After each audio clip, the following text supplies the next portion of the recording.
This is the Humans of Gaming podcast, an open and honest conversation about games, life, and belief.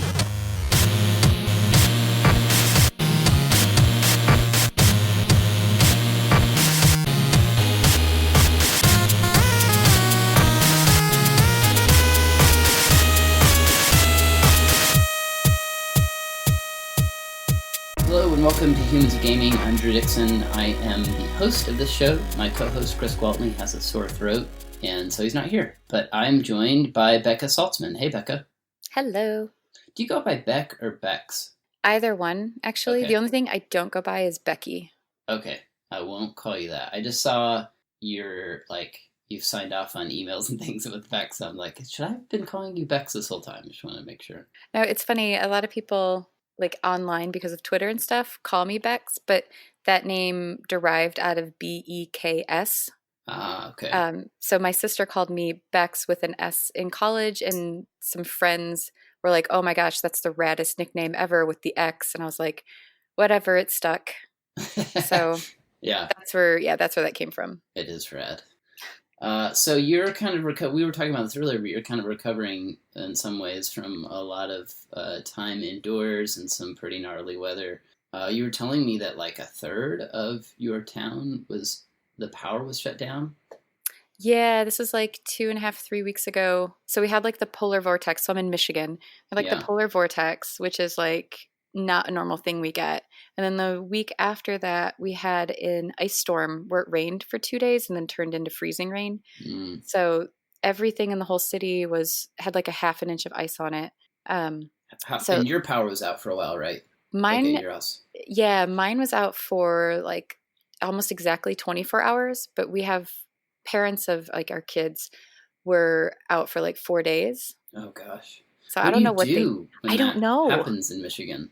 So we had to work. So we like decamped to like Adam's parents' house Yeah. in Grand Haven, which is like 30 miles west of us. And we just sort of drove through blowing snow and whiteout conditions. We just went really slow with our hazards on. Yeah. I don't know what everyone else did who lost it for multiple days. Like, because you kind of need to stay in your house to make sure it doesn't freeze. Right. Yeah. So you have to turn on the faucets and stuff so that they don't. Yeah. We turn on all of our faucets, and our basement is sort of open to the upstairs. We don't have a door. And because it's underground, that actually, like, especially the basement and the main level of the house kind of keeps it almost cave temps and above freezing. Okay. So we knew that we'd be okay as long as it came back on within like 36 hours. Yeah. But we were a little nervous about the upstairs, so we just like ran all the faucets. Mm-hmm. But none of our faucets except one, are on like an exterior wall. Yeah. Which is also something we kind of have to look for. Yeah. But our house it was built in the 90s. So by then they're like, yes, let's not stick pipes in a cold climate on an exterior wall.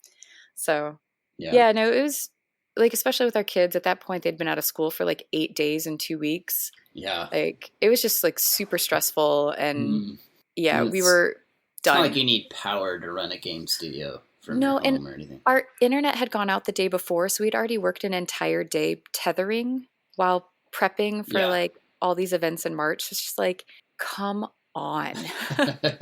Yeah.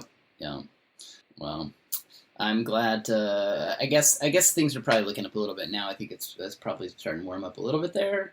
No. Okay. Oh no. We're supposed to get some crazy cold front, which is supposed to be warming up. I did hear about that. Yeah. Yeah, it's totally supposed to be warming up. Like we're supposed to see the end of this, but it's supposed to drop into like the negatives, like below zero temps, like on Sunday. And I don't know. I'm picking up my kids wearing like my snow pants and boots. I'm just like, I'm done. I'm going to be in full winter gear in the grocery store, and that's fine. Yeah. Certainly, I will at least send good vibes your way and hope it gets a little bit better. So you are one half, I guess you'd say, CEO, co-founder of Finji. How would you describe yourself? The work you do with Finji.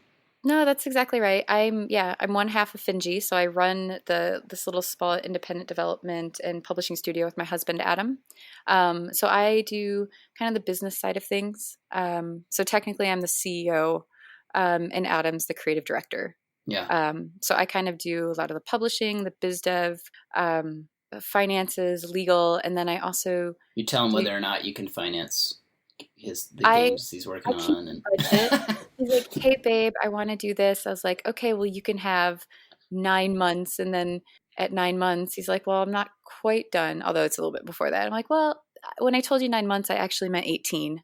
Uh, yeah, and I'll just keep figuring this out. You tell me how much time you need, and I'll figure out how to pay for it.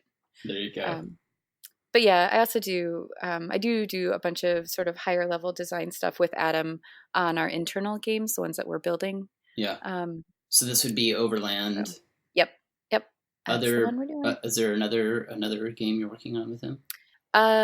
So Overland is the one that we're building like as a studio, Yeah. and then we're currently working on two, well, technically three, because Night in the Woods I don't think will ever go away. Yeah. But Night in the Woods we launched 2 years ago, but we still have an iOS port that's getting worked on. Yeah, that's exciting. I know it's gonna be very cool. Yeah. And then our technically our uh, the game that's probably going to come out before Overland is a kind of a smaller title. It's one of our publishing projects called Wilmot's Warehouse. And then Yeah.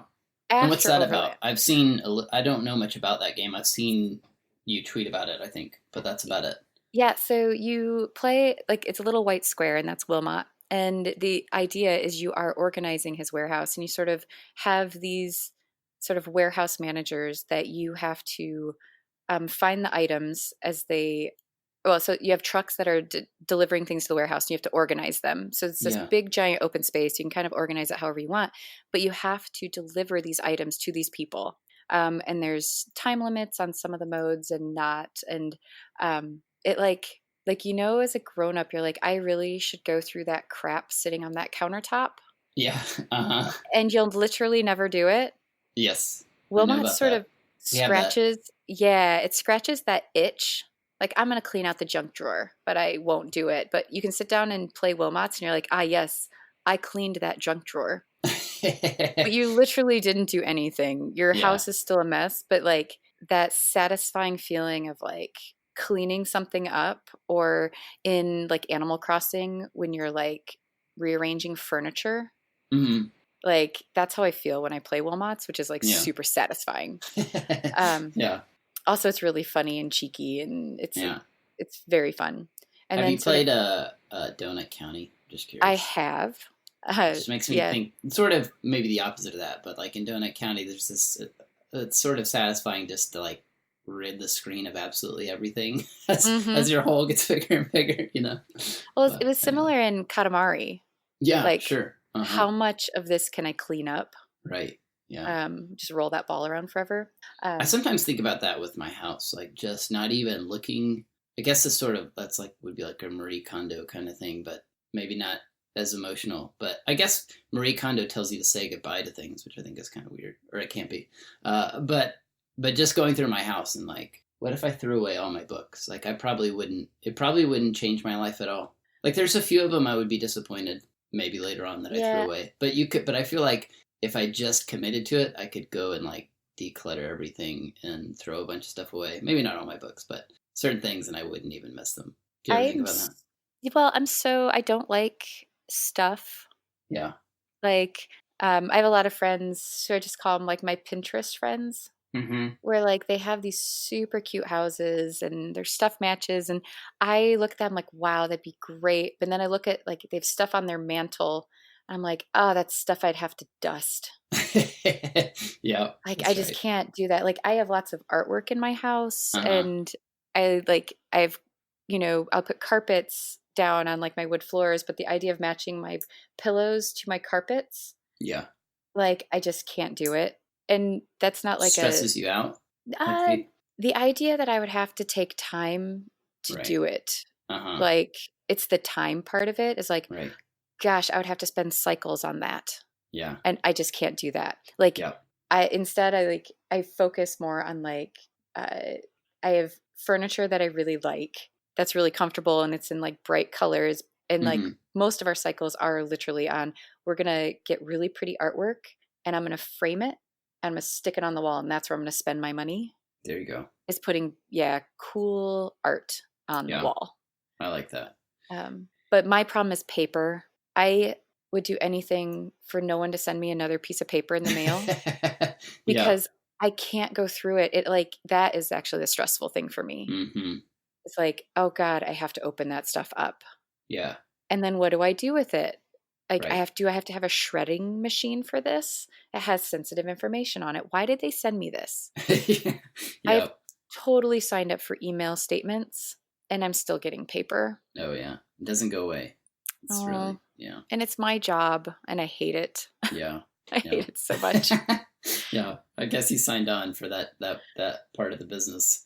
Well, the business part, but also like the personal part. Like I take care of all the budgeting and finances just for like our personal family. Oh, right. Yeah. So like all of that paper is mine. Mm-hmm. And like the paper drives Adam crazy. I'm just like, I will do it. I promise. There's currently 2 piles of paper in the office on the floor in front of the whiteboard. And Adam keeps stumbling around it. And I'm like, every time in my brain, he like kicks it. I'm just like, I'm sorry, Adam. Yeah. And I can see him sort of like look at it and sigh. And I'm like, I'm sorry. I know what you're thinking right now. And I'm trying really hard, but I need you to ignore that until April. Oh yeah. I know that exact feeling because my wife does most of our finances and I'm the same way. Like, and I think just in general, she's much better at getting rid of stuff and like decluttering. Like she's got that skill. I have a little bit of hoarder in me, like, and I have to work on it. It's like I have to work at getting rid of stuff I don't need. Like I fantasize about it, you know. Like I said, I could throw away all my books and I wouldn't care, but I could never like actually get over that hump and do it. Mm-hmm. Like I was going through my attic the other day, just trying to moving some stuff in there and trying to clean out some stuff out in there that we didn't need anymore, and I found like 3 or 4 binders of CDs. Oh, I have that in the basement, just sitting in a bin. Yeah, and it's like, I know I was looking through them, like flipping through them and sort of reminiscing about all the old albums I had in there back when we used to listen to CDs. And I'm sitting there going like, I'm never going to listen to these. I mean, I don't even have a CD player that's worth like putting them into. Like we have a little jam box, but no kind of stereo CD player that would have the kind of sound I would want to play a CD in anyway. Like we listen to most of our music on a Bose, little portable speaker, Bluetooth speaker. So I'm never going to listen to them, but I couldn't bring myself to like donate them or get rid of them. Yeah, mine are just sitting. I have like a bin in the basement where some of it's like old junk picked up from like Warped Tour. Mm-hmm. So I don't even know if you can get a hold of some of this stuff anymore. Yeah. Because it's like so weird, Midwest obscure that I was like, I'm just going to ignore this because of all the things, that doesn't take up that much space. Yeah. But like for years, I lugged around, and this is, oh gosh, this is so dumb and so 80s girl. I had a Barbie collection in the box. Yeah. Like because both of my grandmothers collected Barbies. So like I just inherited this really stupid collecting thing. Like sealed in the box? Is that what you mean? Yes. Yeah. Wow. And I was like into it until I was like 15 or 14. It was the younger. I was like middle school. And then I was like, I just didn't care anymore.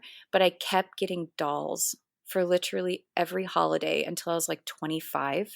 From family members? Like as gifts? Okay. Yeah. And then my grandmothers would like offload these Barbies that they had in the box. And I'm just like, so I had these Rubbermaids that my mom put this whole collection in these Rubbermaids so they wouldn't get the boxes destroyed. Yeah. And like at some point, I don't know, 2005, 2006, she like showed up with a van to like my apartment with these boxes of Barbies.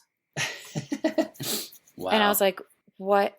And one of them also was like my deconstructed Barbie dream house from like 1991 that she'd like taken apart and put in this like 4-foot long Rubbermaid box. I'm just like, what the hell am I going to do with this stuff? Because like just looking at them stressed me out. Like I'm never going to sell them on eBay. Mm-hmm. I'm never going to have somebody else do this. So I carried those things around until 2016. Are they worth something? I mean, like. So I finally did the work in like late 2015, early 2016 when we decided to move. Yeah. I was like, I'm going to get rid of this. So I looked up all of them, and I actually did have 2 of them that are worth like $500 or $600. Oh, nice. And like I could put it up on like eBay tomorrow for like $400, and the darn thing would like just disappear entirely because that would be a deal. Right. So I actually offloaded one of them just to see if that was true. because I had 2 of this particular doll. And I was like, oh, well, I'll hang on to one of these. Yeah. I'm just going to put this one in a box and just hang on to it because who cares? It's not like one Barbie box is not going to take up that much space. Right. And someday when I'm dead, one of my grandchildren's going to find this thing. I'm just going to put a little note on and be like, you can probably sell this. They were like, for a decent amount of money. Yeah, hardly any of these were made. Yeah. And it's tied to like a Disney property that's like one of the best old Disney movies ever made, and only very few of these were made. So more than likely you can offload this. There you go. But I only held on to it as an experiment. Mm-hmm. I don't care. If you want to throw it in the trash, fine. Yeah. Yeah. My mom is like, she apparently saved like everything from my childhood. Yeah. Mine did too. Yeah. And like, she will perennially come over to our house and be like, all right, I brought your, like, it'll be like boxes of like toys or like rollerblades that don't even work anymore. I'm like, really, it would have been better for me, Mom, if you would have just thrown this away. But yeah, I got rid of all of my stuff, but my mom kept was the paper. So we had to make, so I'm one of 6 kids, and we had to make senior books with like our entire academic career in it. Oh, wow, yeah. But me and like, we were all athletes. So in small towns, what did you play? So like everything? Yeah, basically. So I played basketball. And this is in Michigan? Yeah. Okay. So I was also a competitive cheerleader. Okay. And I fell into that because as a 5'9" 6th grader, I was cut from the volleyball team. Really? Even though I could serve. Okay. This is what happens when you grow up in small towns, when you have the wrong last name. Okay. And the coaches grew up with your brothers. And they really didn't like your brothers. Mm. You sort of got like, sort of like the older brother stink sometimes. Yeah. So I got cut from the volleyball team as like, a 5'9", 12-year-old. Yeah. Which is insane. It's not very smart coaching, I feel like. I got asked even now, are you kidding me? You didn't play volleyball? I was like, no, I got cut. So I wanted to. Yeah, I totally did. And when I got cut, I was like, well, they have cheerleading. I can just watch boys basketball for another season. That sounds awesome. Yeah. So I did cheerleading because it was like a competitive sport in Michigan. Okay. And then I did track and field in the spring. Okay. What'd you run? I did 300 hurdles. Okay. My other running event was anything we needed to score points in. Okay. So you're pretty athletic, I imagine. Yeah, so I ran the mile sometimes. I jumped on relay teams. I often ran the open 4 and the open 8. Yeah. Nice. I did the 800 in the mile and the 400 sometimes. So nice. That was like my brother's territory. Yeah. And I quit in high school after a while, actually, because I wanted to focus on soccer. So soccer was my thing growing up. Yeah, they started girls soccer when I was a sophomore, but I would have not been able to do track. Oh, right, yeah. I couldn't do both. Yep. Which was lame. I was like, dang, you should have put soccer in the fall. I totally would have played soccer because I can run forever. Yeah. I was a better runner than I was a soccer player. I should have just run, but I didn't enjoy it. But, I also threw shot put and discus, which, I mean, you've met me. Mm-hmm. Not exactly built for that sport. But I danced for like, since you I was were basically 3. The whole track team. Like kinda. You kind of carried them all on your shoulders, it sounds like. Well, I was the field event girl. Yeah. I ran with 2. Well, my school was really small, but we had a weirdly super talented track team every year. Yeah. So like, there's a girl older than me who went on to be like an All-American. Oh wow. She was one of those girls who's like, I'm just gonna go break the 2-mile record today, but she was like a 400, 800 runner. Mm-hmm. And she just went out and broke it. Jeez. And then that's frustrating. Like, yeah, people that talented. She was amazing. Yeah. And still is amazing. And like I could talk about her all day long because her story's incredible. And she had this crazy injury as a sophomore in high school. But there was also like a sprinter that was the same age that was also really talented. And there was a distance runner a year younger than me that was super, super talented. And even my brother. Like on the boys' side, like one of the guys I went to school with, who was 2 years older than me, ended up being a decathlete at like, I think maybe a D1 school. My brother ran at a D1 school. Two of my brothers ran at a D1 school. Like, we just had a lot of really talented runners. Yeah. For how small our area was. Right. Yeah, that's cool. Usually pretty terrible basketball teams, though. Yeah. Just awful every year. But you played basketball. Were you good at basketball? I was better on defense. Yeah. We'll just go there. Okay. I was really tall, really young. So they just sort of put me as center because they assumed I was going to be this like 6'2" monster. Uh-huh. But then I stopped at 5'9". So I was so just you got to 5'9" in middle school and just stalled out. I was 5'9" at age 11. Wow. So I was enormous. But yeah, I was a shooting guard that was never given time in practice to learn how to dribble. Yeah, yeah. I had this great outside shot, and I was faster than nearly everyone else on the team. But my dribbling skills were terrible because in 5th grade, they just stuck me down low. Yeah. Right. So yeah, I had to play center all the time, and I was like 30, 40 pounds underweight. Mm-hmm. I was just like, okay, this sucks. Yeah, yeah. So yeah, my senior year, I just did football cheerleading instead because I was like, I just can't be injured anymore. Right. Yeah. Like, I'm tired of dislocating my thumbs. Yeah. And being covered in bruises for 8 months. Mm-hmm. Because it would start in like June. It's like June through November. It's like 6 months, just head to toe bruising. So do your kids play sports now? Kind of. They're 6 and 8, so they're kind of like slightly before it gets serious and stuff. Yeah, competitive sports. So both my boys dance, actually. Oh, cool. Both of them expressed interest really young, which is really fun. And then both of them swim. Okay.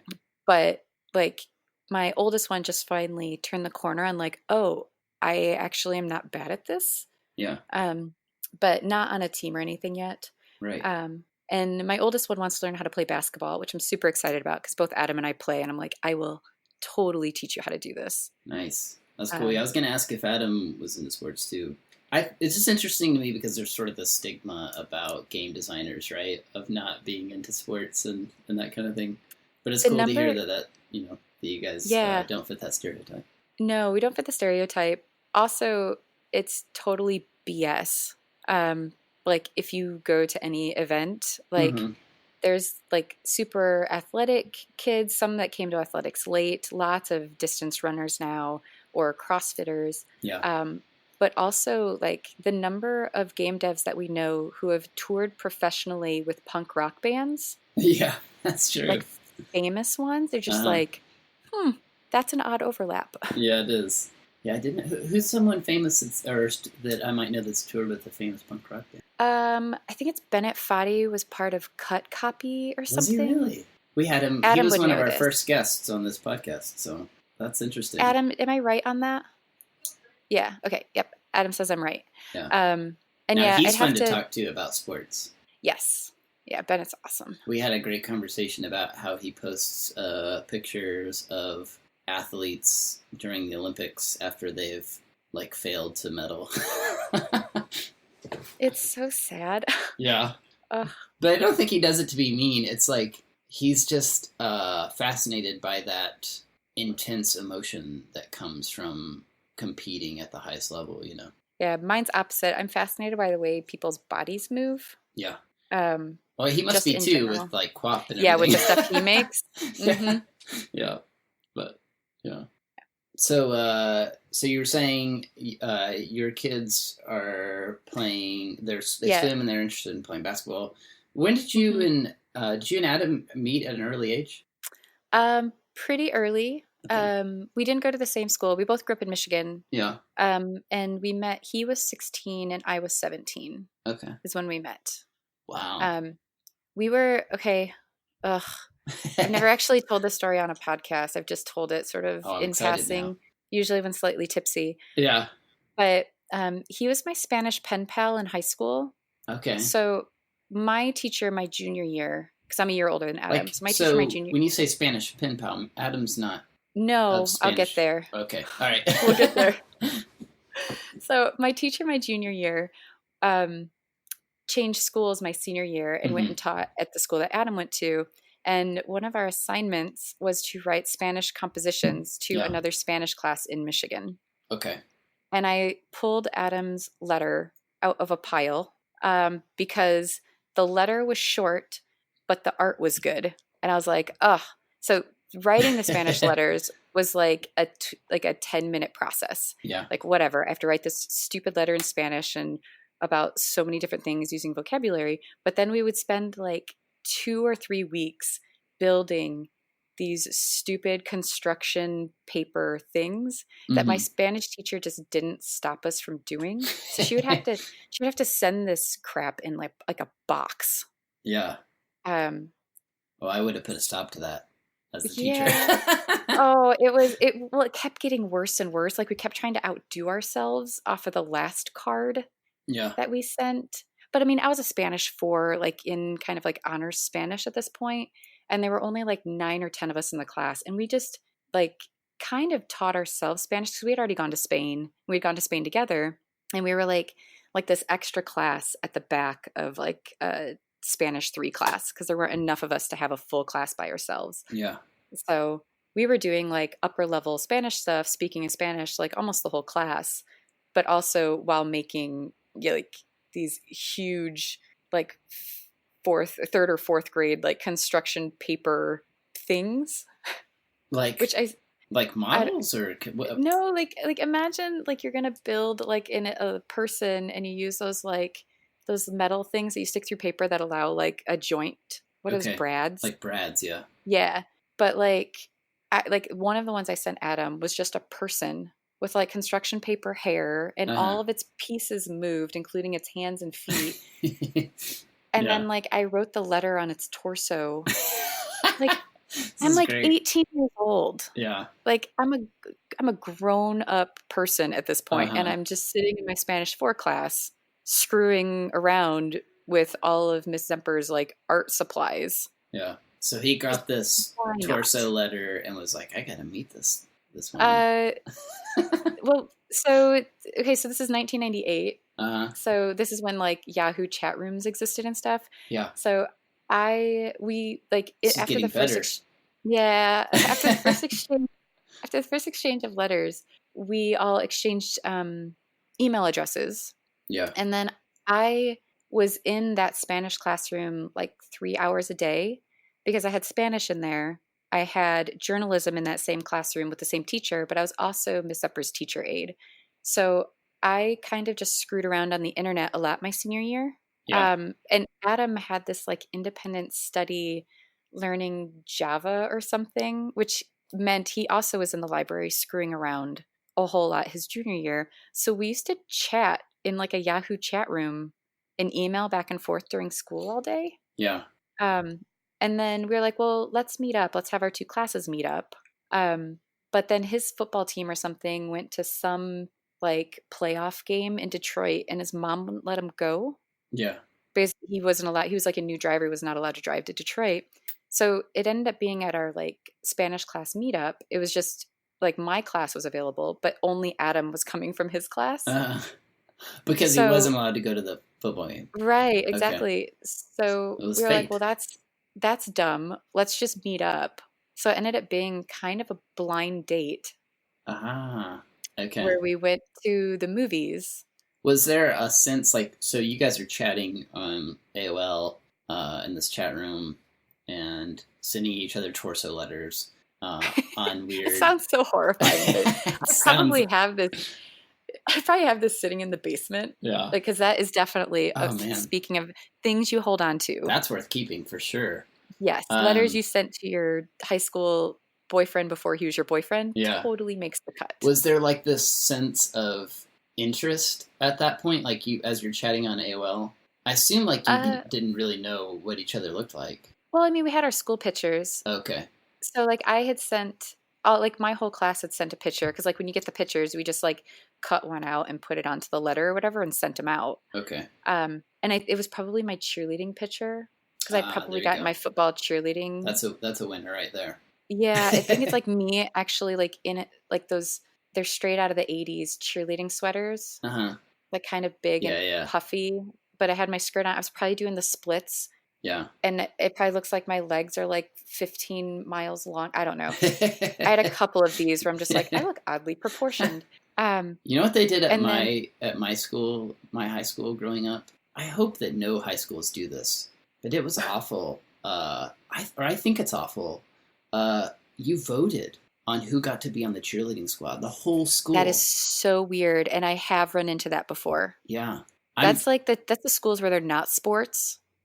I don't think it was a sport. They may have competed in some things, but you couldn't vote on throwing back handsprings and the kind of stunting we did. Right, and they would do so, and it was humiliating too, like the way they did the tryouts, because they did the tryouts at a pep rally in front of the entire school. So everybody went and watched, and like you'd have some young women who would come out there and do these amazing tumbling runs, and then the next person would come out and just be like, ready, okay, and do a clap and cheer, and not do any tumbling. And it's like, well, compared to the last person, she surely shouldn't make the squad, right? Like if life were fair. But it didn't matter because people just voted on who was popular or who they perceived to be attractive or whatever. And obviously high school boys are not going to be voting on skill. No. And even too, I knew tons of guys that would boo people who went out there and didn't, perform well or who they just didn't like. It was that sounds horrible. Evil. That's the worst form of hazing. Yeah. I mean, it was evil of the students to do it, but then I think back to it and I'm like, God, the whole administration of the school supported or essentially created an environment where this could happen and didn't seem to think anything of it. So yeesh. Our tryouts for cheerleading, I think they're a week long, but we'd had a week long of practice. So all the girls who wanted to be on the cheerleading squad would have to show up for tryouts, kind of like a basketball tryout. Right. So you try out for a week.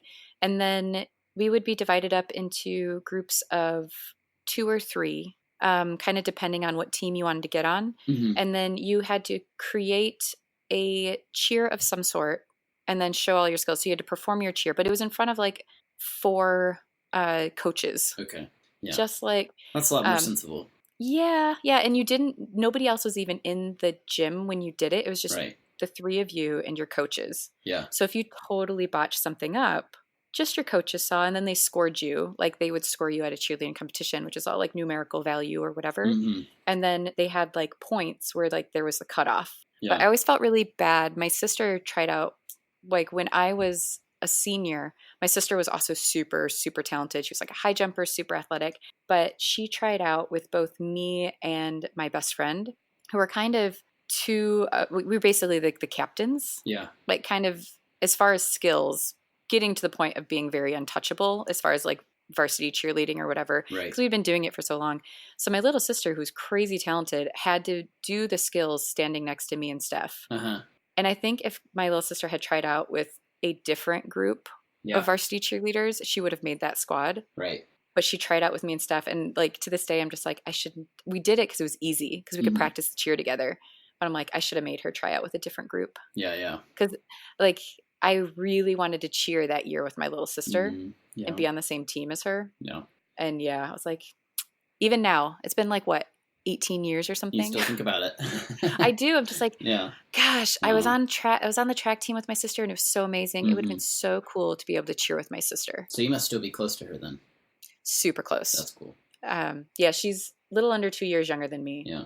And I'm just thinking back to all these things in high school now that were weird. Did you have school favorites and vote on all that kind of stuff? That's another thing that I think about. Best dancer. Yeah, mock elections. They were called mock elections. Yeah. Or that's another thing that I think is probably kind of unhealthy about. I think they still do that in a lot of schools today, and I'm well, it's usually a senior class thing. Yeah. But yeah, I was most likely to something, and I got best dancer. Oh, nice. So, well, that was good for. Sounds like yours were good for your self-esteem as opposed to some that people. I was classically ballet trained. Yeah. Starting at age 3. Oh, wow. So I think it was by default. Mm-hmm. She's danced for a long time. Yeah. But I also like did choreography for like the school play and a whole bunch of other stuff. Oh, that's cool. Sorry, if I start talking about high school, it's just gonna be like, you're one of those. No, I it's was interesting. one of I do want to make those. sure we like finish the Yeah. Adam story. So you guys You're gonna were have to like edit out of this. No, you're good. I find all this stuff interesting. I haven't thought back to my high school days in a while, so that was good for me. So you guys were there was some interest. Yeah, we went in the on like a chat. blind date. And then this blind date, yeah. Yeah, which was not supposed to be a blind date, but it ended up being a blind date. And we went to see a movie which in 1998 was not timely and very uncomfortable, but he also was not old enough to get into it. Uh-huh. So, because it was an R-rated movie and he was Yeah. not yet 17. Okay. And like the ticket guy, you could tell like carded him, looked at him, could tell that he was on probably a first date and was just like, yeah, whatever, man. And like just sort of let him go in. Did him a solid. But we saw The Siege. Okay. Which is a movie about terrorism and sort of Is that Steven Seagal? yeah, Or am I maybe thinking of Bruce Under Willis. Siege? I think Bruce Willis is also in it. Okay. No, Under Siege is definitely Steven Seagal. Yeah. But it's The Siege. The Siege. And like it didn't play well and it was super uncomfortable. But I'm curious actually to rewatch the movie now because it's about torture and a whole bunch of other things. Like it's interesting, yeah. Before 9/11. Yeah. And sort of everything that came out of that. And we were just a bunch of kids and had no context. It was really, really uncomfortable. So yeah, I've been meaning to actually go back and watch it now because I'm curious what my adult eyes would think of that movie. But yeah, we saw this movie and I thought Adam was amazing, but in the strangest way, which was he talked so much and I was so shy that I was like, this is the best date I've ever been on. Yeah. He's using big words. He's like really interesting to listen to. And I am so nervous and I don't have to talk that much. So that's what won you over, huh? Well, that was the beginning. And I was like, he's really fun to hang out with. So we just kind of started hanging out. And then it was like, I don't know, a month later or something that we decided, like, he's like, I made him actually ask me on the phone to be his, like, for me to be his girlfriend. Yeah. Because we're 16 and 17. You do that. Right. So yeah, I have like the date and time that like Adam asked me to be his girlfriend. That's great. Which is very fun. Yeah. And we actually, we still celebrate the anniversary. Oh, that's awesome. More so than we celebrate our wedding anniversary. Well, that's cool. Y'all have a neat story. I can appreciate that. That's cool. It's really nerdy. And it always comes up when we're slightly tipsy in a bar. People are like, how'd you guys meet? And they're expecting like in a bar. Yeah. At a game thing in college. I'm like, we were Spanish pen pals. And we chatted on AOL in the early days of the internet. Yahoo. Yeah. I don't even know if AOL existed yet. It was totally Yahoo chat. Sorry, yeah. Oh, wow. And like my email was totally through Telnet at school. Yeah. I also had a Hotmail address, but yeah. Yeah. Have you heard of you probably have, of Hypnospace Outlaw?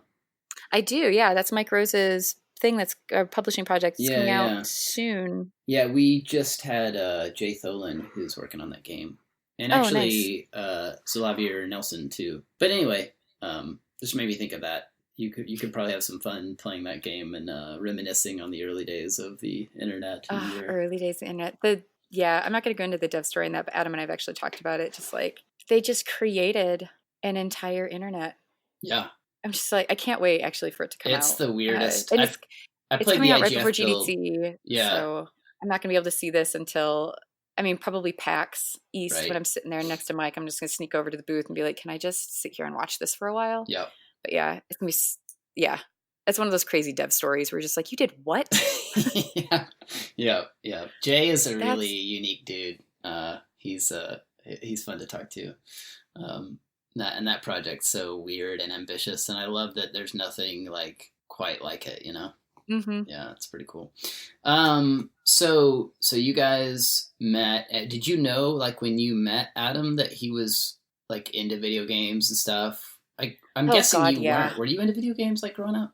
Kind of. Okay. So yes and no. Adam called me a closet nerd. He was like, I was just so excited. I met this cheerleader and she was a closet nerd. Yeah. Which I was. Like, I read, I've always been really into reading, but I, especially in high school, just didn't tell anybody the types of books that I read, which was like, I started reading Robert Jordan when I was in like 7th grade or something, or 6th grade. Like I That's was intense. really young. Yeah. And just sort of like followed the Wheel of Time books forever.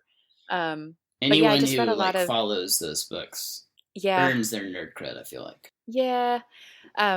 But video games, because I'm like one of 6 kids, which hasn't come up yet. I'm the 5th of 6 kids. Like we had video games in the house like my whole life. We had like we had a PC in the 80s where like I got to play like basically shareware that my dad would bring home. But like we had a Nintendo when I was super young, and we got a Super Nintendo. But we kind of stopped at Super Nintendo because so in 1993 I was 12 and I was the 5th. So like my brothers were all getting into high school, and we were all super jocks. So like we were never home playing video games kind of after 1994. So like my brothers would come home when I was in late high school and would like literally play tournaments of Super Tecmo Bowl in 1998. Yeah. So like I kind of stop at Super Nintendo. Okay. And then I pick back up in like 2002 in college. But even then, like all of the form factors were kind of too big. And I had never moved like for the controllers, and I'd never moved through 3D space.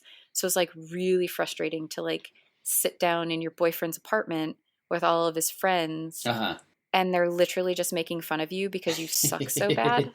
Like what game were you talking? Were you trying to play with them? Well, the original Halo. Okay, yeah. With the dinner plate controller. We called those laptops. Oh my gosh, I had to put it in my lap like a toddler. Yeah, I remember we had like these big Halo tournaments when I was in college, and it'd be like this was before it was online. So it was like cords. We'd create our own LAN in like my college apartment, and we had cords running everywhere, and it'd always be a fight of who, because everybody had one of those big controllers, and then they came out with the S that was smaller and more sensible, and so it was always a fight of who got stuck with what we called the big ones laptops. God, I don't want the laptop. They were so yeah. They were awful. But anyways, so we had that, and then we had a GameCube. Well, I'm saying we, but I didn't actually live in this apartment. Yeah. I just spent the majority of my life there. Right. Yeah. So there was a GameCube. I think they had a PlayStation in there. They must have. Yeah. And then there was like the Jet Engine Xbox. Yeah. The original one, which was like the size of a briefcase. Yeah. Those things were massive. I do remember. And it overheated. I'm pretty sure it may have burned something. Gosh. Yeah. Or I don't know. They took it out of the case because it was getting too hot, and they're afraid they're going to start a fire. Anyways, they made fun of me a ton on that. But then we also had like Mario Party. But any of the Mario parties where I had to go forward, I would just get stuck and I couldn't jump. Yeah. So it's just like it was super frustrating. So at a certain point, I was just like, peace out. I'm not playing. And at that point, they were playing so much Wind Waker and that was a great game. Smash, like 2,500 hours of Smash. That I just sat there and watched, and Double Dash. Yes, I did. Okay, so I was not bad at Double Dash because I could just sit in the back. I was a very good Double Dash partner because I'm evil and I will literally destroy you with all of my items. Yeah. That is which is kind of payback for being so crappy when I tried to play literally anything else. Yeah. But Adam was really cool and super sweet about all of this. He knew it bothered me to be made fun of so much about my issues with sort of moving through 3D space, that he went out and bought me a bunch of games to teach me how to play a 3D game, but kid games. So he bought me Spyro. That was a big one. He bought me Spyro, and he bought me something else. Yeah. Have you tried the Reimagined trilogy? No. Okay. That was recent. Yeah. I don't know. I've been in like dev. Oh, right. Yeah. Dev launch, whatever. Yeah, you're in lockdown mode. Unless it's playing my own games right now, or like in 5 minutes on a Switch at a doctor's office. Yep. Like a lot of Mario Kart. Or actually, I've been playing Smash with the boys too. But I in general just don't I can't play a lot right now. Yeah, sure. Unless but it's you my own conquered stuff. your fear of 3D space, it sounds like. No, I still suck. Oh, you still suck? No, I absolutely suck, but I don't care if anyone makes fun of me anymore. Yeah, that's good. But I don't play, in general, I won't play unfinished demos in public. Mm-hmm. And not because I'm going to get made fun of, but because I play them in such a bad way. Yeah. It's not even weird. I'm not even going to like give me weird. I play them wrong and I'm bad with camera angles or cameras that I end up stuck in corners and I'll break your collision and crash your game. That's great. Well, that's good for developers. It is, except literally no one's ever going to find that one-off case, and they get so embarrassed and flustered. Yeah. That I'm like, listen, you play it and I'll watch it. I'm really like, I can see what's going on. Yeah. Just please don't make me fly this spaceship through these ravines. I will break your game. Yeah, it's funny. It is a weird thing to do sometimes, like just playing other people's, like playing a game in front of the person who made it is just kind of can be weird in general, I think. But especially like if you know, like especially when you have a sense of like, I know I'm doing this wrong, and that's frustrating this person who made it, you know? Play a puzzle game in front of like some of the best puzzle game designers in the world. Yeah. Like I played English, I think it's English Country Tune several years ago at the IGF. Oh yeah. In front of Stephen Lavelle, who made it. He's brilliant. He's the guy that made Steven's Sausage Club. Yes. And dude, so brilliant. Like, oh my goodness. Like, I love his games, but they terrify me. And he was sitting there and he's like, no, just play it. And Adam just started laughing and then he walked away. Yeah. And I was like, I have to do this. This is a friend and he wants me to play his game. And I'm going to embarrass myself in front of one of the most brilliant designers that I'm even aware of. Yeah. And I didn't do that bad. I actually solved some of the stuff, but like that was, 2014 or 2015 or something. And it's still like that deep rooted anxiety. It's like, I can still feel it right now. Like, please never make me play one of his games in front of him ever again. Yeah. That's funny. Please. That's funny. So when did you guys get into making games? Was that something Adam always wanted to do? Always. Okay. Like he wanted to make games when I met him. Yeah. And he sort of says, he's like, I picked up, Mario at 6 and that's all I've ever wanted to do is make video games. That's cool. So like he went to school for like programming and whatever. So like he had a backup. Yeah.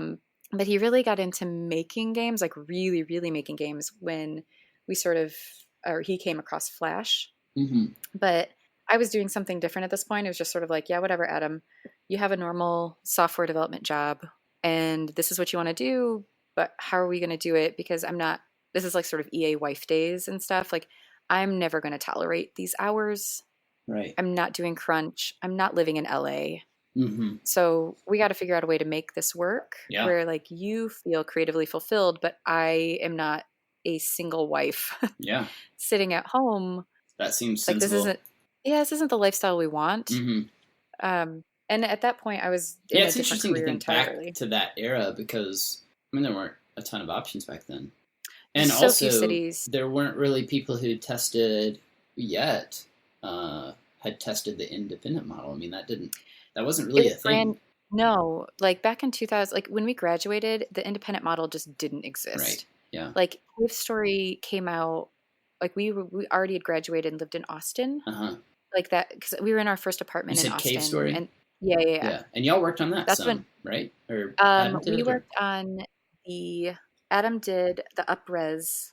Okay. When it came to something. What did it come to? I don't even remember. He did all the environmental art upresing on it, but not on the original. Okay, yeah. He played the original. Yeah. It changed his life. And then when I think it's Tyrone who runs Nicholas, they published the version. It must have come to console at some point. Right. I think that must be what I'm thinking of.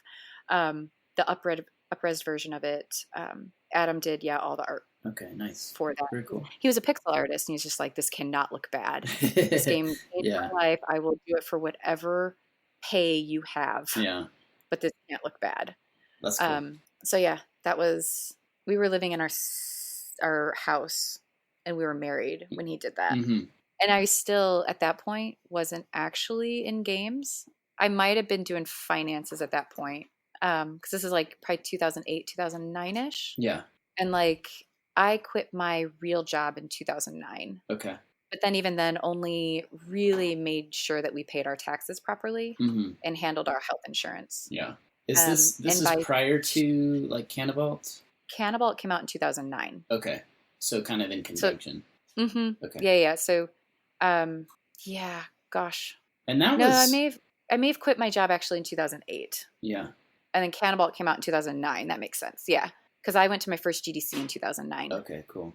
What was that like, releasing that game for you guys? Because I feel like that's sort of a kind of that was weird. Yeah, like a seminal mobile game for a lot of people. One of the first mobile games that felt like it was really thoughtfully designed, and I think it's still a game that a lot of people look back on as sort of changing things for. It did for me anyway. It changed how I thought about mobile games.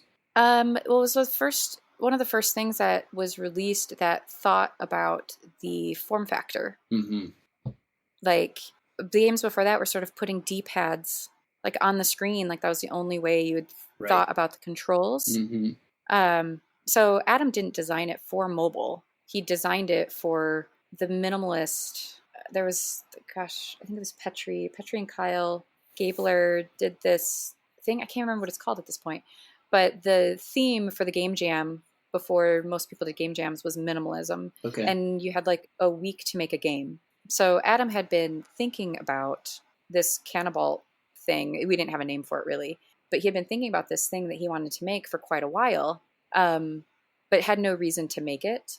And then this minimalism thing came up, and he was like, I'm going to make this thing that I've been thinking about for a long time about what if you're playing Mario and all you do is jump. Yeah. And he had played Mirror's Edge earlier that summer and just got really angry. Oh, yeah. Uh-huh. Because it didn't feel like what he wanted to, of just being like freely like screeching as fast as he could across rooftops. Yeah. And then, like he was a pixel artist, and like that's where this came out of. So I was actually gone for a huge portion of the development of Cannibalt, like the actual development of that week. I was in Colorado at my best friend from high school's wedding. Okay, yeah. And just sort of talking to Adam about this, and he had gone to, it had overlapped maybe Tig Jam. It was the game jam sort of thing that took place in Phoenix. Okay. That went on for a couple of years at Flashbang, their old studio. So he had gone there where he was sort of working with, just sort of chatting with other game developers, which is kind of where the boxes came from on the rooftops. Like the slowdown mechanic came from like a conversation Adam was having with Steve Swink. Mm-hmm. And then I came home on like a Monday, which might possibly have been very close to Labor Day because it was the end of August. And Adam's like, I just put this thing up online. You should play it. And then because we had Danny's music on it, we didn't have enough bandwidth and blew through all of our like server bandwidth and had like a very large bill that first month. Yeah. And then we ported the game by October. Yeah. We basically spent like 4 weeks, got it ported and got it up on the storefront before, because we knew somebody would clone it and get it out before we could. So and we may have even done it in 3 weeks. Yeah. It was really, really fast. And we got it out. But we did a bunch of things with it. Like one, it came out actually on October 2nd. I know that date because that's when we were going to the Grand Canyon. Yeah. But it did a bunch of cool things. And the big thing was aside that it had already gone viral as a Flash game, there was that Twitter hook where you would play it and then it would auto tweet how far you went. Yeah, that's cool. And this was before Twitter did, like nobody did Twitter integration like that. Yeah. So it was, everybody on your feed was like virally tweeting how far they had run with a link to the game. Mm-hmm. And it would also link to the App Store. So if you played it on the Flash game, like it would link to the game and where you could buy it on the App Store. Like, so Yeah, I remember it's coming back to me now. I remember saying some of that. It's like trying to beat some of my friends' scores and things like that. Yeah. Yeah, it was we were driving out to Arizona when we launched it on iOS, and we were going into the Grand Canyon for like 8 days, so we were going to be without all technology. So we were watching it chart anytime we had cell service on this like road trip from Austin to Phoenix. Yeah. Wondering if we had managed to figure out how the chart system worked, because it was so early with like the storefront. It doesn't work necessarily like this anymore, but we were pretty sure we figured out how it worked. And if we could just chart, we would be able to sustain our momentum. Mm-hmm. And we needed someone to do our viral marketing for us, which was this sort of Twitter mechanic. Yeah. But I mean, it had already gone viral, like flash wise. Right. So yeah, it was super weird. And then we went into the Grand Canyon. We had no idea how it worked, how it went for 8 days. And then we came out, and I remember like getting our phones and like booting them back up and be like, oh, good. It worked. People still like it. We charted. Yeah. Awesome. People like it. It sold copies, and we got out there first. Yeah. And now it's in a museum, right? It is in a museum, like the Museum of Modern Art in New York City. Yeah. That's incredible. A museum, yes. Yeah. I mean, that's not an insignificant museum, I feel like. Yeah, no, that was a weird email to get. Yeah. Years and years ago. It's not on display now, but it was for a long time. Okay.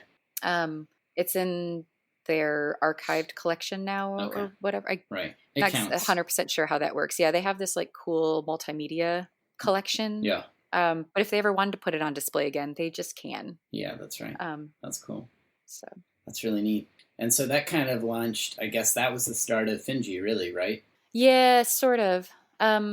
Like we used to run 2 separate companies back then. Mm-hmm. So there was the iPhone company, which Adam and a different business partner ran, but because it's Texas, technically I owned a quarter of it, and this other guy's wife owned a quarter of it because everything's communal property. Yeah. Like the laws there are kind of weird. Right. But basically it was just like Adam and this other person. And then Adam and I ran a sort of advertising company where we did turnkey games for advertising clients. And we started doing that in 2006. And that's where we ran all of his sort of like contract art stuff. So we did old pixel art for cell phone games. Like this is before I was in games. I had a real job at this point. But what was your real job? So I started out in PR, like public relations, but I ended up at a software company where I was like a glorified technical secretary. Okay. I shipped stuff. Yeah. But then I taught myself tech writing because I had so much downtime, and their tech writer went on maternity leave. Mm-hmm. So I just learned all the software and started updating all the manuals. There you go. So they created a job for me. So I documented everything in there to where I knew kind of more about the software and how it worked than most of the devs. Mm-hmm. Because it was so bloated and had all this legacy stuff in it. Yeah. But then because of that, because I learned so much about it, I became a product manager there, even though I had no engineering background. Mm-hmm. So I was this weird, like half marketing, half figuring out what dev features they needed to make to stay relevant. And I worked like on the strategic management team with the CEO. And then I got out of that because I just wasn't super happy kind of in that industry. It was like the photography software industry. When Adam basically bought me 6 months to job hunt. Okay. And then he kept buying more months with his like iOS work. And then Cannibalt came out like a year later. Mm-hmm. And then it kind of bought me 2 years. Yeah, nice. And by the end of the 2 years, I was like, oh, this is 2010. I'm doing just all the finances and stuff for both of the companies that we were running. So we rebranded to Finji in 2014 after we bought out our old iOS business partner. And then I merged both of those companies together. Yeah. Okay, cool. So I got rid of Semi-Secret Software. I actually got rid of Last Chance Media as well, which was what the old company was called. And we rebranded as Finji. Okay. All under sort of one company. Nice. That's cool. That sucks, by the way. That's an awful process. Oh, yeah. I'm sure. Everything about that is awful. Mm-hmm. Yeah. Well, usually I ask about your like upbringing, and we can get into like religious background, all that kind of stuff. But I realize we've talked for an hour now, and I don't want to take up too much of your time, so maybe we'll have to have you on again to talk about that kind of stuff. But I did want, like, I'm curious, because I feel like you guys make an effort to make and publish really thoughtful games. Like Night in the Woods, you and I talked about this at PAX South, but it's like just this really lovely game that's really, I don't know, just universally loved and has a really positive message, I think, for a lot of people. Like a lot of people play it and feel affirmed in a way that I think few other games do for people. And I think just, all the games you're trying to put out, I think are unique and have a nice, I don't know, it just feels like you're making meaningful games. And so I was digging around on your website and I read this birthday letter that you guys put out on your website. That was today. Happy birthday, Finch. Yeah, that's right. So it's I guess it's your birthday today, or your company's birthday, which is cool. But you guys talked about how there's a lot of things that you really don't like about the industry. And so kind of as we close out here, I was just curious, what are some of those things that are frustrating you about the industry, about the video games industry today, and what are you guys doing what keeps you going from letting those things that are frustrating about it, like, keep you from doing the work that you do? Yeah, so it's like the elephant in the room is like we announced in 2014, and in August 2014, like Gamergate happened. Right. Yeah. Like, and that was, obviously we like pulled up the corner and we're like, oh God, something's rotting in here. Like we had ignored sort of the toxicity and the crunch culture and like all of this stuff that's sort of part of video games for so long because we're kind of outside of it. And then the letter that you're referring to is the one that Adam wrote that. Okay. But yeah, I assumed, but I wasn't sure. Yeah. So the question kind of like the letter is Adam's kind of answer to that. But my answer to kind of like the challenges in the industry is like you see after being in games now kind of unofficially and officially for like literally 12 years or something. Yeah. You have seen so many people be kind of churned up and spit out on the other side. Yep. And we shout a lot about being sustainable. Like we want to run a sustainable business. We want to make sure that our people can keep creating things if they want to do that. And that is the frustrating thing for me. Because at the bottom of sustainability, like if you look at sustainability as like a principle of running something, it's not just, do I have money to buy food and pay rent? It's, are my people healthy? And are my people healthy is, are they being harassed online? Sure. Like, are they getting rape and death threats? Can they buy health care? Like, there's all these things that sort of come with working in games that like, when I meet up with young women developers from all over the world, these are the conversations that I have over and over again. Like even like last week, there's like this, what do you do when you get creeped on at a party at GDC? And then in my brain, I was like, well, I wear a uniform and I make myself 6'1" because I wear wedge heels and I don't wear floral and I don't show cleavage. And I'm just like, why is this a thing? Like, why in the world do I have all of these crazy constraints as a 38-year-old woman to go to an industry event? And like, that's sort of like the frustrating part of all of this. Like devs are underpaid considering the kinds of skills that they have. Like games are super crazy expensive to make because you are literally employing engineers. Like engineers are so expensive. These are scientists. You have scientists building games and the pay for them is insane and the hours are crazy. And they often have to leave in order to have any sort of meaningful family relationship because they can get a job making crazy good 6 figures doing security software for banks or whatever. So like, and then, we have to have these online lives, especially when you're in the indie space. And that just opens you up to so much more like public vulnerability. And at the end of the day, like I literally make games, video games, the kind like I am having a one-to-one empathetic connection with my end player. And maybe they're having a good time, hopefully. And if I can take it one step farther, we've had sort of like the Night in the Woods experience where people are like, it feels like you have been to my town. and you met my mom. Yeah. And I finished the game and I called my mom. Yeah, that's great. And like some people interacted with it on that level, and some people are like, yeah, that was awesome, that was really funny, and it isn't universally loved. There are some people who tremendously hate the game. Sure. And that's totally fair. It's totally valid. Yeah. But like at the end of the day, like we get to make beautiful things. Mm. Or that people can either hate or love. Who cares? It's a game. But like, why all the other trash and why the other baggage? Why do we have so much stupid drama that goes along with it when it's like, can we just make pretty things? Can we help make pretty things exist? And if it's not your cup of tea, walk away. Right. Like there's a lot of movies I don't watch. There's a lot of books I don't read.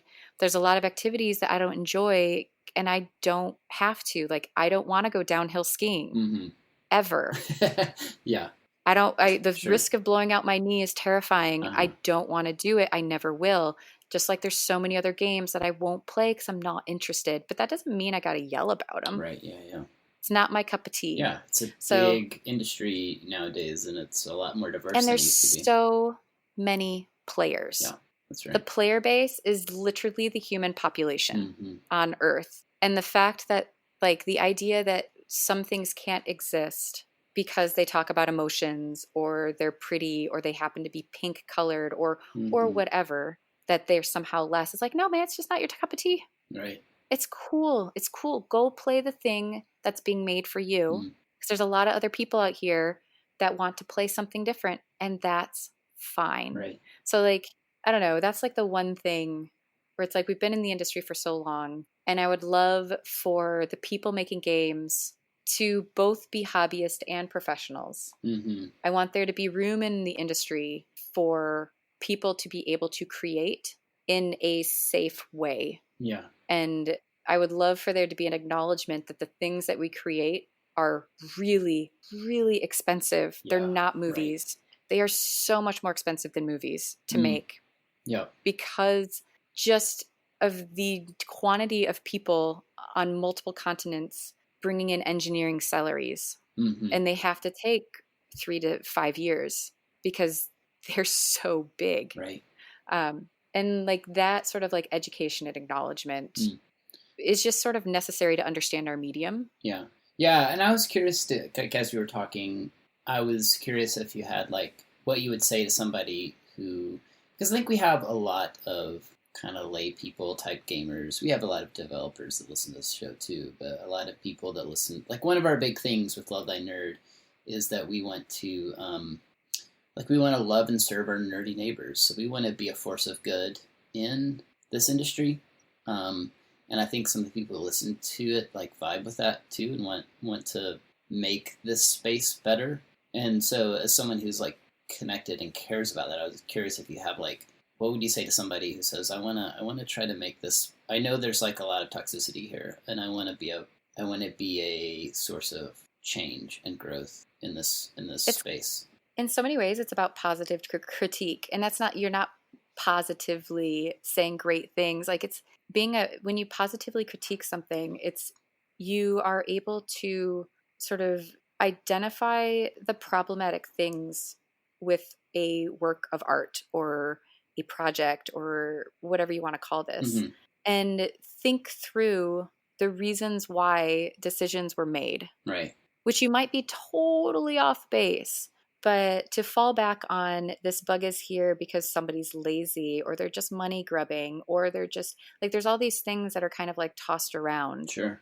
It's like, well, no, like these are very big, complex projects with a lot of moving parts, and there might be a budgetary problem, or we just might have missed it. Like there's a bunch of things that are kind of going on all at once. And to be able, like as a consumer, to be able to approach a project or something that you love and play it. And even though, you hate, the camera or whatever, to be able to see like, this is also like, this is problematic and this is why it's problematic for me.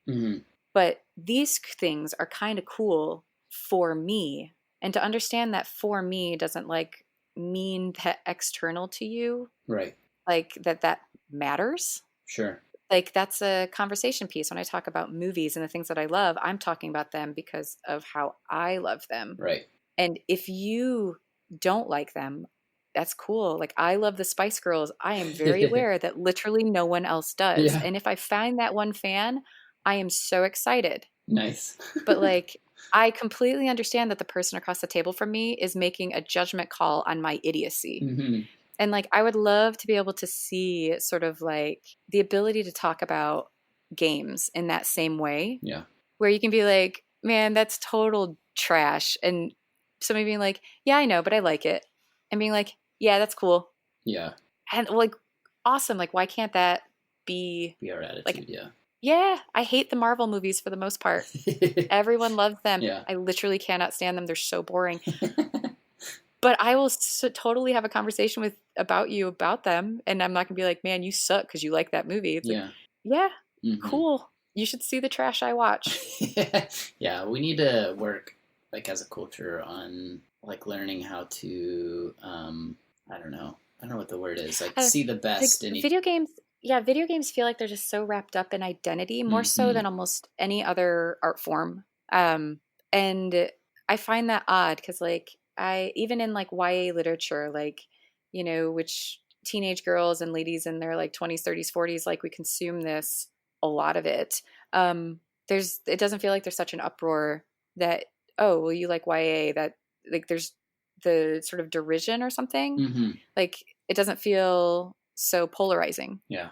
But like, man, you don't like a meta game or a tech tree or something in like a video game. And it's like, whoa, did I just, what did I do? I swear I was just talking about like this crappy format that's on this TV that's completely unreadable from my couch. But I mean, that's not a value judgment on like the devs. It's just like, we missed something here. Right. In user testing. Yeah. Which is fine and valid. Or maybe I'm not their user. Which is likely. Yeah. There's an audience out there for most games, and we need to learn to like, if it's not you, that's totally fine. Like, you know. Yeah. Well, and you can criticize something. Sure. Yeah. But assume like criticizing in a way, criticizing is not attacking. Right. Yeah. Or campaigning or any of these other things that sort of come along with video games. Like, criticizing is just like, this is why I don't like something and this is why. Yeah. I see that X, Y, and Z are good. Yeah. When done well, when done well, criticism is an act of love. Yeah, and acknowledging that it's possible that you just don't understand. Sure. Yeah. Why certain decisions were made. And that is valid because that's offering a conversation. Yep. Sure. And even a conversation with me, the developer. Because I'd be like, oh man, this is a really good, I'm going to jump in on this because we have a common ground here and now we can learn from each other. Yeah. And that's super cool. But I feel like we've gone so far on the opposite that it's like even hard to have those conversations anymore. Yeah. And so many people because, grew up with games, and so they, like, a lot of the people who are the biggest fans of them, I think, see themselves as like experts. And so yeah, and it doesn't help too that we have to be so secretive. Because we're often behind like NDAs or we're holding announcements or whatever. Like my whole job is a secret. Yeah, that's right. Like I can't talk about anything. People are like, let's interview you on I'm like, I can't talk about anything I do except in the abstract. Yeah. And like that can feel like we're trying to keep out the public. Yeah. But it's kind of like it's just necessary. Right. Like, because there's so much money. And we're tiny, but for the bigger companies, there's so much money on the line that you have to keep all these secrets. Yeah. It's really the whole thing's like a perfect recipe for misunderstanding on both ends, I think. So, I mean, like, doing this podcast has honestly, over the years, and just having the chance to go to GDC and things like that, and like actually sit down and talk and have like real human conversations with game designers, not just where I'm like, tell me about your game and like how many guns are in it and stuff, but like real, like, tell me about your process and tell me about you and tell me about you as a human being, has totally changed like how I think about games and how I think about them when I play them. And I think it's really hard. I that's like a super rare experience, you know, for someone. Yeah, we're all normal people. Yeah. Like, I know a lot of game developers. I have to sometimes watch myself when I'm like, at an event and I'm talking about friends and like I'll say a name and I'm like, that's an odd name to say out loud because that's a famous person to this person. Right. But to me, it's just this person I've known since I was like 28 for the last decade and they've stayed at my house. But that's just because they're just a weird person who makes stuff too. Yeah, for sure. And like, that's my privilege because this is my space that I interact in. But I would love, like, I mean, it's a big thing for us. I mean, you come to my PAX booth and we're just kind of all there. Yeah. All the time. And we're like, yeah, come into our space. I'll talk to you about literally whatever you want for the next like 30 minutes. I'm stuck here all day. But I know a lot of devs are like they can get really uncomfortable with that. One, because we're kind of insular anyways. A lot of us are really shy. But the sort of history of like kind of being attacked also is just like, I just can't do this. Somebody's going to like, this is going to go wrong. And then I'm going to have to deal with it online. And this is terrifying. I can't do this. Gosh, yeah. And that's kind of across the board, but like even the larger companies kind of like, well, we can only have the people who are allowed to talk to the public, be out there, stick to the talking points, don't stray from this. And yeah, it's just, it makes it hard because that's why there's always this like, oh, well, you're just in marketing. Yeah. And you sort of get that statement a lot. And it's like, which I get it. Yeah. Which is one of my favorite things. They come to my booth. Well, I know you're just in marketing. And I'm like, yeah. No. It's like, no, I'm actually doing like pretty much everything. Like it's all in the line here. It lives in my house. Yeah. Like literally in my house. So yeah, like I understand the disconnect, but I don't understand the toxicity. But it's just not in my personality to respond to anything that way ever. Yeah. So. Yeah. Well, it's my hope at least that conversations like this help make a dent. Or not a dent, that's the wrong word. Make a contribution to help people get a little bit more understanding and like see people who make the games as human beings and as people like it's as people who are working really hard and wearing a lot of hats and like putting a lot of intentionality into the beautiful things they're trying to make. So it was great talking to you, Becca. This was a lot of fun. Yeah, thank you. Yeah, we'll have to have. Sorry, it took us 3 weeks to like reschedule it after like all the trash weather we had. Well, I totally understand because it sounds like it's been kind of rough there. So I hope you thaw out before too long here and get a little bit more peace of mind there. I'm just leaving. Oh, that's good. GDC is this month. That's right. Yeah. I'm just disappearing from the snowscape. Yeah, it should be a little bit warmer, a good bit warmer, I would imagine, in San Francisco. So hope you enjoy that. Yeah. Well, cool. We'll say hi to Adam for me, and we'll have to. I know I mentioned this to you before. We'll have to have you guys both on. We could do like a podcast on what it's like to be married and making games together or something like that. That could be fun. So we could talk about that forever. Yeah, I bet. Cool. Well, so you guys, tell me what you guys got coming up, real quick. Yeah, of course. I've got a couple of games going out this year. So I've got Wilmot's Warehouse and Overland that both have a 2019 launch. Nice. And you can find out about those on our website, which is www.finji.co. Yeah. And then also I've got a bunch of travel and events and stuff that we're going to be at. So the one that developers can high-five me as I run down the street late for meetings is the Game Developers Conference, which is coming up in San Francisco. I'm also going to be on Train Jam because I help out with the mentorship program there. Oh, cool. And then, for consumers, I will have my team minus most developers actually at PAX East. Okay. Because we're launching so much stuff this year, a lot of our devs are like, I'm at GDC and then they're flying home. But I'll have kind of all of more of the biz dev and marketing side of Finji, plus our amazing array of volunteers who just work my booth with me. They're not volunteers, they're paid, but they'll be at PAX East. Okay, and then, we'll probably be at E3. Cool. Usually we are. Yeah. And then a bunch of stuff in late fall. Nice. And Tunic, I think, is scheduled for next year. Is that right? Totally not this year. Totally not this year. Okay, cool. Yeah. Hopefully the Steam page doesn't say 2019 anymore. I didn't even look, so I couldn't tell you.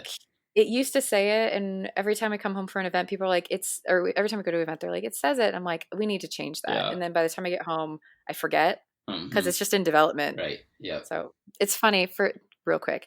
Overland used to say "when the world ends" as our launch date on Steam, which for development, that is always like, yeah, when the world ends, this game will come out. Yeah, that's funny. But that's just me being an idiot right now. That's not true. Oh, and if for our listeners out there, if they want to learn more about Overland, go listen to the Humans of Gaming episode. I think it's the first episode. I think it's the first interview of the PAX South interviews that I did. So you can go listen to that episode of this podcast. Heavens. Yeah, and you can learn more about. That was a long time ago. Yeah, just like a few months ago, really. It was that long? Yeah. I was like, wait. I was like, PAX South. Oh, okay. No, that makes sense. I was like, what are you talking about? PAX? If Adam was at a PAX South, that was years ago. No. The episode I did with Adam, that was a long time ago. But yeah, no, you and I chatted briefly at PAX, and we put that in that episode. So people can go check that one out. I do remember that. That feels like a lifetime ago. Yeah, it was. It wasn't, but it feels like it. I get that. Yeah. So anyway, and then you're on Twitter. Yep, I am on Twitter. I am BEX Saltsman, SALTSMAN, and that's where I post about dumb conversations with my kids, dogs, and random trash that comes out of my brain. Cool. Yeah, and you can find FinG on Twitter and Overland on Twitter as well. Just FinG Co. We're all there. And then Overland Game on Twitter as well. Yep. You can follow me on Twitter. I'm Dixon82. You can follow Love Thy Nerd on all the social medias. Just search for @LoveThyNerd. When you go on Facebook, you're going to want to look for Love Thy Nerd and like our page, and then also check out Love Thy Nerd Community on Facebook if you want to be a part of a really fun and loving community of nerds on Facebook. It's a great place. Go check that out. We have a whole network of podcasts. So we have the Pull List, which is a comic book podcast. We also have Free Play, which is a general nerd culture podcast that's really fun to listen to. So go check those out. It would help us a ton if you rate and review us on iTunes. It would help a ton if you would spread the word about these podcasts that we do on the internet. So wherever you inhabit on the internet, tell people about this podcast. Tell people why you like it. That would help us a ton. And I think that's it for us. So thanks again, Becca. This was awesome. Thank you.